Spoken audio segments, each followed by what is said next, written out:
Sean, tell us how you got this deal. Like, what was the situation? How you got involved with it? Give us kind of like the layout with the numbers. What you bought it for? How much repairs you plan on putting into it?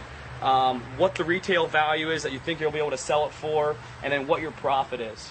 It's kind of funny. This particular house, the way we got it was I was checking my realestateinvestor.com dashboard, and I happened to caught the corner of my eye. One of the persons on my contact list had posted that they had a house for sale, and I see those often, but rarely do I find them in my neighborhood or my neck of the woods, and if they are, they're not in their price range. But this one everything fit perfect. I emailed the guy through Real Estate Investor, or called him. I think maybe his phone number was on there, and he told me all about it. And his instructions to get in the house where the side door was open had been kicked in. And based on the area it was, hearing those two things, I wasn't too excited. After a couple days went by, he called me and said, "Hey, have you seen it?" I said, "No, but I'll go by there the next day."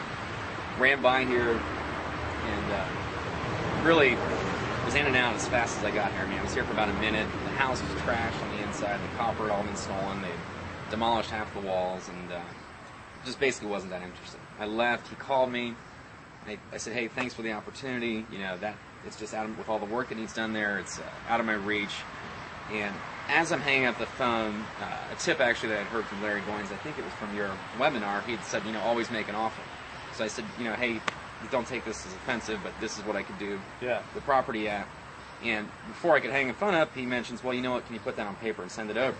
And I couldn't believe it, so we sent it over. The next day or later that day, he called me back. We went back and forth a little bit. After about a 2-minute conversation, agreed on a number. And before I could commit to it, I asked for a 24-hour inspection period. They can get my partners over here to agree to it because it was one of those that it was so far gone. And the next day we came by, looked at it. The rehab work was more than we thought. So we started doing more research on the value and actually found a few things that increased our value by about 20, 30 grand. Wow. And made the deal that much sweeter. So $20,000 or $30,000 more of value even after you had went in contract. Yeah, exactly. Wow. Exactly. So that's a good bonus, isn't it? Yeah. We had about $10,000 more work than we thought, but probably about $30,000 more in equity. Yeah. So excellent. And you found it on realestateinvestor.com. Yeah.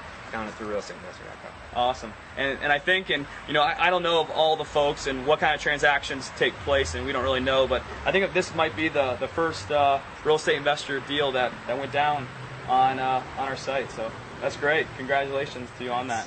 Thank you. You're welcome. Sean, if you could kind of like break down this deal, how you got it, and what are the numbers looking like? We negotiated a purchase price of $37 on it. It's a cash deal. The closing, we're probably 40 grand with carrying and closing after a month. I estimate about 40,000 in rehab. Could be as high as 60, worst case scenario, but it'll probably be right about 40. Okay. That puts us at about 80 in the property. Top dollar, we could get 140. We could probably sell it fast for 120. So what we're going to try and do is we'll put it on the market for about 60 days, and we're on a real busy street, so the amount of traffic, we should get a good response from that, and we'll list it probably somewhere around $139.9, which would net us about 60 before commissions and closing. About $60,000, and that's on a $140,000 house. Okay, so just to break down, $40,000 purchase, probably about $40,000 worth of rehab, maybe 60. So just high end, let's just say $100,000 is what you're in for it. You sell it for 140. Now, are you going to have to pay a lot of realtor commissions and all that kind of stuff, or? We've got a pretty good arrangement based on the volume that we buy with our realtor. So our commissions will be lower than normal, but with closing and commissions, it's probably going to be about 5%. So about $7 grand. So you're looking at on a small end about $35,000. Correct. On the sunny day scenario, as they call it, $60,000. Correct. And this is in Columbus, Ohio, depressed market, one of the highest foreclosure rates in the nation. And so what do you say to all the people that say real estate market is toast, don't buy, you can't make any money in real estate anymore? Keep thinking that. Yeah, right. I'm kidding. He says keep thinking that so he doesn't have any more competition. Yeah, no, there's never been a better time in my opinion. If you're trying to fix and flip, it can be tough. Yeah. It's not like it was a few years ago. There was a lot of not so smart people that were able to do it and be successful. Yeah. And nowadays it's a lot tougher. You got to be prepared to hold the property a lot longer. which means you got to have cash and a lot of it. Yeah. And if you want to sell and sell quick, you got to have the best house in the neighborhood. Yeah. Or pretty close at a good competitive price. Yeah. So. Got it. Yeah. In this market, I mean, it really, I think, for wholesaling and areas of the business that you're familiar with, I think we're all going to look back on this time in 10, 20 years from now and chuckle at how easy it was to make money. Yeah. Excellent. I'm convinced of that.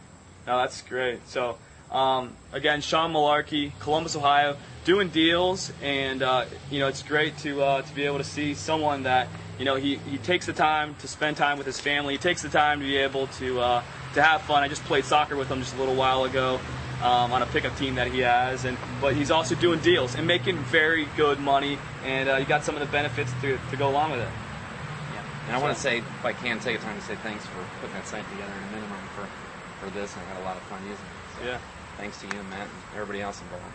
Awesome. You're welcome. So let's take a quick look around this place, and maybe you can point out a few things and tell me how we're gonna make money with this bad boy. All right. Can we do that? Yeah. All right. The first thing we did here, when you came back here before, you literally could barely see the garage. There was so much landscaping. We tore all that out, brought a big dumpster in, actually a couple dumpsters of stuff, got that out.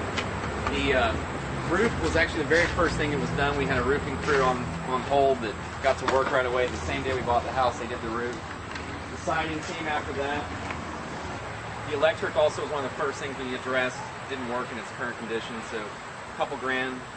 2.5 weeks later, we still don't have electric, but it's coming soon. The siding was done. Most of the windows have been replaced. We have a few issues on some that haven't. They're working on those. There actually was a addition on the left side of the house back here that we tore down. It was kind of leaking roof, and it was so bad that it didn't justify the cost to repair it. Didn't add enough value, so we tore it down. Converted this area into a screened-in porch. This is the living room here. Nice big living room. Hardwood floors. They'll look great when they're refinished. This staircase will all clean up. Will look great.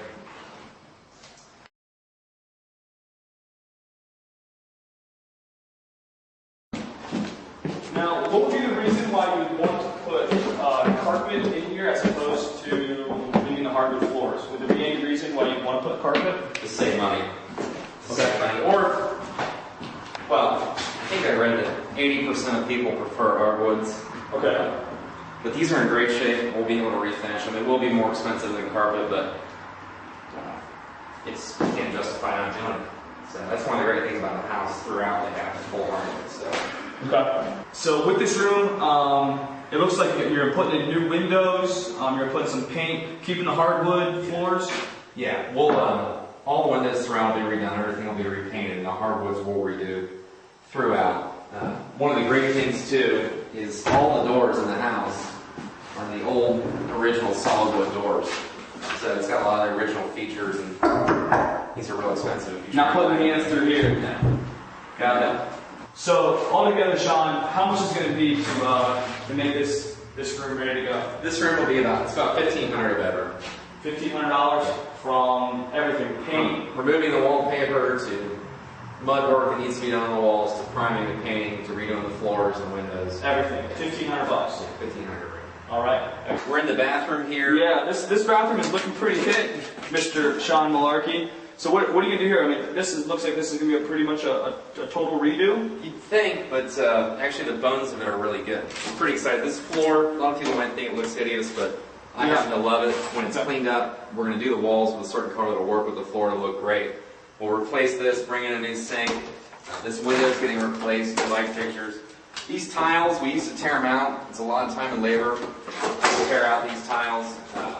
You can actually paint these, have it back and spray them and paint them, and it looks incredible when it's done. They'll look brand new. Tub, the same thing. It's an old cast iron tub. It's a great tub, but we'll come in and repaint it like a bathroom refinish. Got it. So how much start to finish with this bathroom, which I mean is in pretty rough shape right now. Start to finish, how much to get this thing ready to go? A rough estimate, we probably got about $3,000, $4,000. $3,000 just in this bathroom. Yeah. Then? Easy. Okay. The bathroom and the kitchen are probably the two most important rooms for us in the house, so that's where we'll spend our money. Got it. So you spend the $1,500 on a room, $3,000 on the kitchen, $5,000 on on that. We're breaking some glass. Breaking some glass, real estate investor style. Cool. Excellent. Thanks, John. Yep. This, if you guys aren't familiar with what these holes are from, this is the theft of copper. They punch these out so they can get to the copper that runs to your shower. Wow. So when you see this, you should get excited because this scares a lot of people when they run. Got it. Whenever you're in contract to buy a house, always come back the day before you close and look for these holes because the thieves will get in and get your copper. And the worst thing is to buy a house that you looked at one day, it had the copper, and when you go to buy it, it's gone. So.